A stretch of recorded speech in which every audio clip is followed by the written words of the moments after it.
ये कहानी एक छोटे से गांव माधवपुर की है, जिसमें मोहन नाम का एक आदमी रहता था। वो अपनी पत्नी मालती, बेटे बिट्टू के साथ रहता था।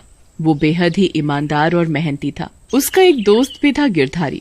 गिरधारी उसका बड़ा ही अच्छा दोस्त था। गिरधारी मोहन से अधिक कमा लेता था, लेकिन कुछ दिनों से मोहन का काम बढ़िया चल रहा था और वो अच्छा कमा भी रहा था। इसी वजह से गिरधारी को मोहन से जलन होने लगी थी। फिर एक दिन गिरधारी अपनी पत्नी माया से कहता है, अरे भाग्यवान, मुझे समझ नहीं आ रहा ये मोहन कितना गरीब था। उसे खाने तक के तो लाले थे, और ये दिन पर दिन अमीर बनता जा रहा है और हम गरीब। इस मोहन की वजह से मुझे नीचा होना पड़ता है। सब लोग मुझसे कहते हैं, यार तेरा दोस्त तो तुझसे ज्यादा अमीर होता जा रहा है। देखिए, अगर वो अमीर होते जा रहे हैं तो अच्छी बात है, इसमें नीचे होने वाली तो कोई बात नहीं है। और वो आपके इतने अच्छे दोस्त भी हैं, वो आपकी हमेशा इज्जत करते हैं। तू चुप कर, तुझे क्या पता कि मेरी इसकी वजह से कितनी बेइज्जती होती है। हर कोई मुझे ही आकर सुना जाता है। गिरधारी की पत्नी माया उसकी बात सुनकर कुछ नहीं बोलती, वो चुप हो जाती है। गिरधारी गुस्से में बाहर चला जाता है और उसे वहाँ उसका दोस्त मोहन मिलता है। और गिरधारी, कैसे हो? मुझे क्या हुआ, मैं तो बिल्कुल बढ़िया हूँ। लगता है आज आपका मूड कुछ ठीक नहीं है। नहीं तो मैं बिल्कुल ठीक हूँ। तभी मोहन गिरधारी से उसके काम के बारे में पूछता है। और यार, तेरा काम धंधा कैसा चल रहा है? मेरा काम अच्छा नहीं चल रहा तो तू मेरे जख्म पर नमक छिड़क रहा है। तेरा काम बढ़िया चल रहा है तो तुझे ज्यादा ही हवा लग रही है। अरे, मेरा ये मतलब नहीं था। क्या मतलब था तेरा? मैं सब समझता हूँ। तू मुझे नीचा दिखाना चाहता है। गिरधारी, तू मुझे गलत समझ रहा है। जैसा तू सोच रहा है वैसा नहीं है। रहने दे, मैं सब समझता हूँ। गिरधारी अंदर ही अंदर मोहन की बात सुनकर जल भुन रहा होता है और वो मोहन को खूब उल्टा सीधा सुनाकर वहाँ से वापस अपने घर आ जाता है और अपनी पत्नी माया को बताता है। इस मोहन के कुछ ज्यादा ही पर निकल आए हैं। इसके पास कुछ ज्यादा ही पैसे आ गए हैं तो ये अपने आप को कुछ ज्यादा ही समझने लगा है। माया सब समझती थी, क्योंकि मोहन गिरधारी से अधिक कमाने लगा था। यही कारण था कि गिरधारी को मोहन से जलन होने लगी थी, जबकि मोहन बहुत ही अच्छा आदमी था। तभी माया अपने पति को समझाने की कोशिश करती है, आप भी ना छोटी छोटी बातों को लेकर बैठ जाते हो। जाने दो, कोई बात नहीं, अभी हमारा काम ठीक से नहीं चल रहा है, पर ऐसा नहीं है कि चले ही ना। आप परेशान ना हो, सब ठीक हो जाएगा। अब आप आराम से बैठकर खाना खा लो और ज्यादा मत सोचो। फिर माया गिरधारी को खाना परोस कर देती है। गिरधारी भी खाना खाकर सो जाता है। उधर मोहन भी उदास मन से अपने घर पहुंचता है। उसे देखकर उसकी पत्नी मालती उससे पूछती है, क्या बात है, आपका मुंह क्यों उतरा हुआ है? क्या बताऊं, गिरधारी को पता नहीं क्या हो गया है। आजकल वो मुझसे सीधे मुंह बात ही नहीं करता। जब देखो मुझे उल्टा सीधा सुनाता रहता है। कोई बात नहीं, हो सकता है वो किसी बात को लेकर परेशान हो। आप ना अपने दोस्त की बातों पर ध्यान मत दो, मैं आपके लिए खाना लगाती हूँ। वैसे भी खाना खाने के लिए बड़ी देर हो चुकी है।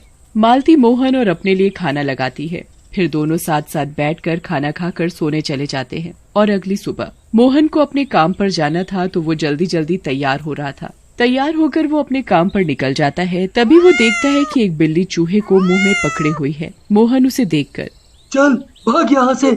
मोहन एक छोटा सा पत्थर हाथ में उठाकर बिल्ली को मारता है। पत्थर लगते ही बिल्ली चूहे को छोड़कर भाग जाती है। फिर मोहन भी अपने काम पर निकल जाता है। वो देखता है कि चूहा भी उसके पीछे पीछे आ रहा है। अरे, तुम कहाँ मेरे पीछे पीछे आ रहे हो? जाओ यहाँ से।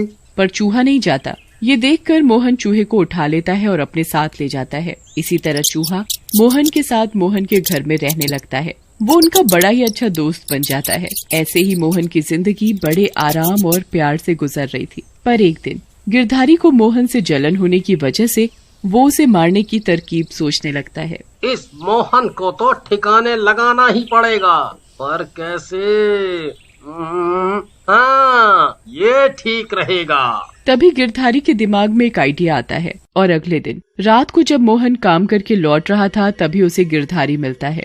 अरे गिरधारी, तुम यहाँ इतनी रात में? हाँ, वो मैं किसी काम से यहाँ आया था।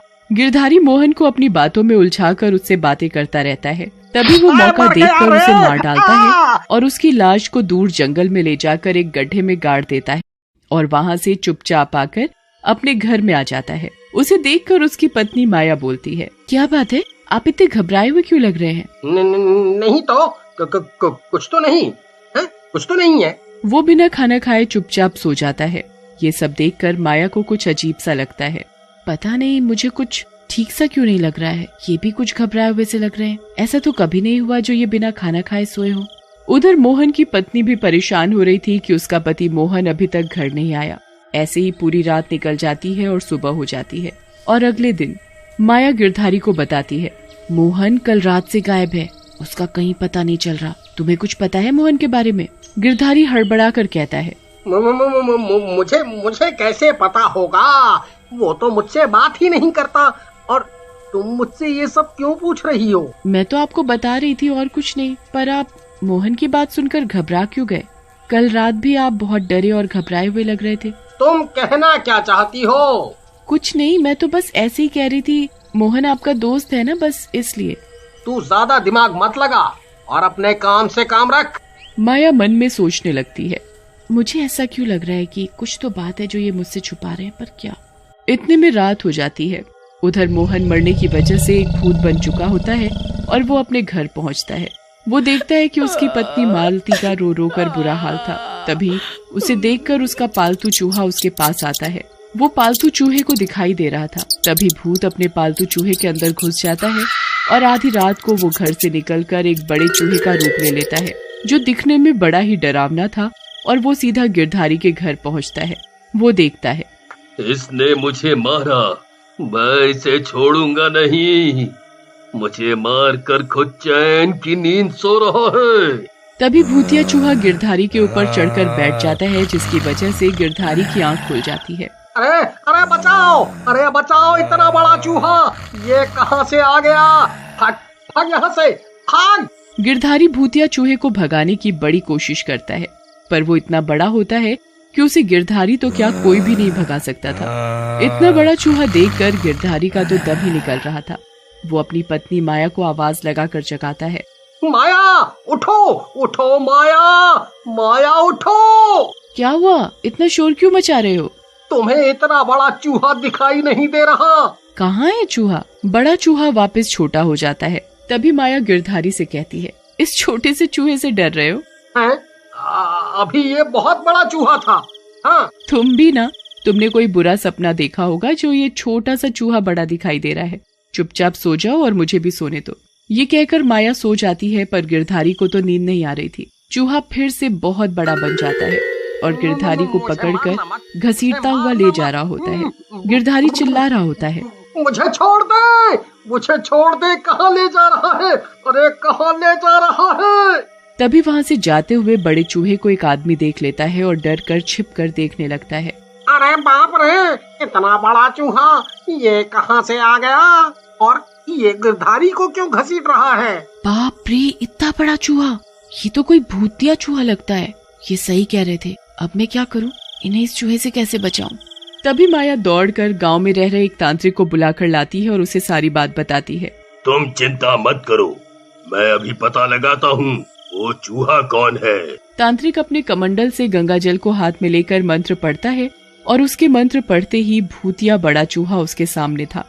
तांत्रिक उससे पूछता है, कौन है तू और इसे कहाँ लेकर जा रहा है, और तू इसे मारना क्यों चाहता है? मैं इसे वहीं ले जा रहा हूँ जहाँ इसने मुझे मारा था। तभी बड़ा चूहा अपने असली मोहन के रूप में आता है। तुम इसे छोड़ दो, तुम एक नेक दिल इंसान हो।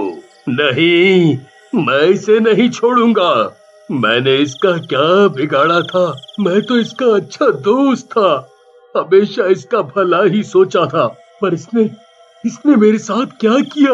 मुझे ही मार डाला। जब तक मैं इसे मार नहीं दूंगा मुझे शांति नहीं मिलेगी। इसकी सजा इसे कानून देगा। ओम नमः शिवाय। तभी पुलिस भी वहां आ जाती है और गिरधारी को पकड़कर ले जाती है। तांत्रिक भी मालती को बुलाकर उसका अंतिम संस्कार करवाता है, जिसकी वजह से भूतिया बड़े चूहे को मुक्ति मिल जाती है।